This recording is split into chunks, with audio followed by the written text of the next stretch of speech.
Hello, and welcome to our discussion of D'Alembert's formula for the solution to the wave equation on the real line. We used Fourier analysis to study the following initial value problem. UTT equals c squared uxx for x in the whole real line and t positive, with initial conditions u of x0 equals phi of x, and ut of x0 equals psi of x. And formal Fourier analysis suggested that the solution to this initial value problem was u of xt equals f of x minus ct plus g of x plus ct, where f and g are functions of the single real variable, call it capital X, with the following formulas. F of capital X equals phi of capital X over 2 plus the integral from capital X to 0 of psi of u du, and g of capital X equals phi of capital X over 2 plus the integral from 0 to x of psi of u du. Now, it seemed that to get the Fourier analysis to work out, we would need, at the very least, phi and psi to be absolutely integrable on the reals to be in L1.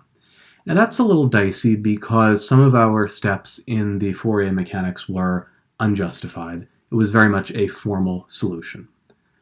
So, if we look a little more closely at f and g here, well, we would want f and g to be twice differentiable so that u could be twice differentiable, right? We're going to use the multivariable chain rule to differentiate u.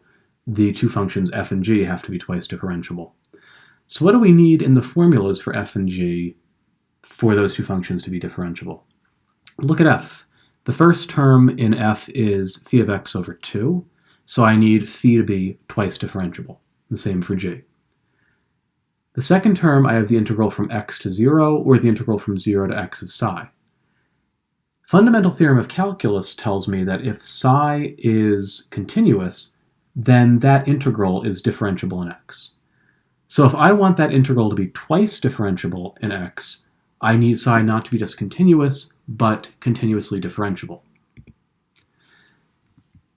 And so it seems that if I take phi in C2 and psi in C1, then f and g will be twice differentiable, and then maybe the calculus will work out so that u actually solves the wave equation. This is not really something that we would have learned from the formal Fourier mechanics, which seem to imply, well, phi and psi need to be integrable and piecewise continuous or whatever. This illustrates perhaps the downside to formal Fourier mechanics. If you get too caught up in trying to check all your hypotheses, you might miss out on what is actually the useful solution that is formally derived from the Fourier transform. So let's work with this formula u of xt equals f of x minus ct plus g of x plus ct and try to learn some things about it. First, it turns out that if you have two arbitrary functions, f and g, of a single real variable, and those two functions are twice differentiable each, then if you put u of xt equals f of x minus ct plus g of x plus ct, you are always able to solve utt equals c squared uxx. This formula always gives a solution to the wave equation. It doesn't say anything about the initial value problem as we had in the previous slide, but at least you can always solve the PDE part with a formula like this. And how do you do it? You just have to grind through the calculus and use the multivariable chain rule a couple of times. We like to think of this function f as a right-moving wave profile and g as a left-moving wave profile, and that's the idiosyncratic terms I'll use in our course discussions on f and g. Why would we call these things wave profiles? Let's look at a picture. Say you have a function f that depends on the single real variable capital X. And here is the graph of f of capital X against capital X. It's a nice blue smooth hump, sort of like a mass of water moving along one of our many canals here in Leiden. The hump's sort of concentrated around the origin, the peak on the y-axis. And I've marked this point x0 over to the right just for future reference. So that's the graph of f of x. What if I graph something else? What if I graph f of x minus ct1 for a time t1 greater than 0 and a wave speed c greater than 0? So now I'm no longer graphing f of x, I'm graphing f of x minus ct1 against x. I've shifted the graph. And we think back to our pre-calculus days, and we realize I'm doing a subtraction x minus ct1. That's a shift to the right by ct1 units. So again, I started out with f of x, and then I look at f of x minus ct1. The graph is shifted to the right. And if I look at the graph at a time later on, f of x minus ct2, for time t2 greater than t1, my hump is shifted even further to the right. If I go backwards in time, hump moves backwards, hump moves backwards. And again, if I go forward in time, f of x minus ct0, you can think of this graph, f of x minus ct1, f of x minus ct2. This is exactly how a wave that moves to the right, that steadily translates to the right, should behave. So it seems like we have a nice formula for solving the wave equation. It's this f of x minus ct plus g of x plus ct formula that always solves the PDE part. And we have a formula for solving the initial value problem. So these are always formulas that work. But we should ask ourselves, as we did back in ordinary differential equations, about uniqueness. Are these the only formulas that work? The answer is yes. If u is a function of two variables, x and t, that solves the wave equation utt equals c squared uxx, then there must be functions f and g that depend on a single real variable capital X, such that u of xt equals f of x minus ct plus g of x plus ct, a right moving profile plus a left moving profile. This is D'Alembert's formula for the wave equation on the whole real line. So not only does this formula work and gives you a solution to the wave equation, but no matter what your solution to the wave equation on the real line is, you have to be able to write it in this form. Let's prove it.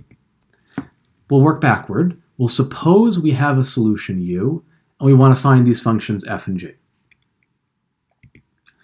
So let's rewrite the PDE by subtracting and putting everything on one side as 0 equals utt minus c squared uxx. And now I'm going to factor the differential operators just as I did back with constant coefficient differential equations. This factors as partial t minus c partial x times partial t plus c partial x all on u. Difference of perfect squares, you might say. Let's put v equal to partial t plus c partial x u. Remember, we're assuming that we have a solution already to the wave equation that's twice differentiable, so certainly I can define this function v to be ut plus c ux, the first partials. Then it must be the case that 0 equals partial t minus c partial xv, and that's vt minus c vx. This, we recall, is a homogeneous transport equation, and we know what its solution is. We must have v of xt equals capital F of x plus ct for some function capital F that depends on the variable capital X. Now, what can we say about capital F? Well, capital F of x plus ct equals v of xt. And what does v do? V is partial t plus c partial xu. So that means that u and f are related via this PDE. ut plus cux equals capital F of x plus ct. This is now a non-homogeneous transport equation. The left side, ut plus cux, is a PDE that we recognize from the transport equation, but it's not really a transport equation because the right side f doesn't have to be 0. So how can we solve this equation? I claim in a lengthy and utterly delightful practice problem that you can do this week that if you have ut plus cux equals capital F of x plus ct, then you must have the rather bizarre form u of xt equals capital G of x minus ct for some function capital G plus 1 over c times the integral from 0 to t of capital F of x minus ct plus 2cs ds. So here g is some arbitrary function that depends on the variable capital X. I have capital G of x minus ct plus 1 over c, then this whole integral. The integral x and t are given to me, and then s is the variable of integration. Let's clean this integral up a little. Substitute w of s equals x minus ct plus 2cs. Remember, x, ct are, from the integral's point of view, constants. It is c that is the dummy variable of integration.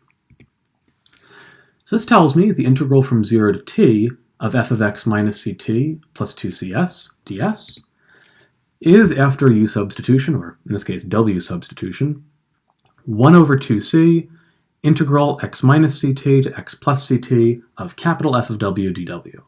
And I like this a lot because I see an x minus ct and an x plus ct. So we can rewrite the whole solution now as u of xt equals capital G of x minus ct plus 1 over 2c integral x minus ct to 0, capital F, plus 1 over 2c squared integral 0 to x plus ct, f of w.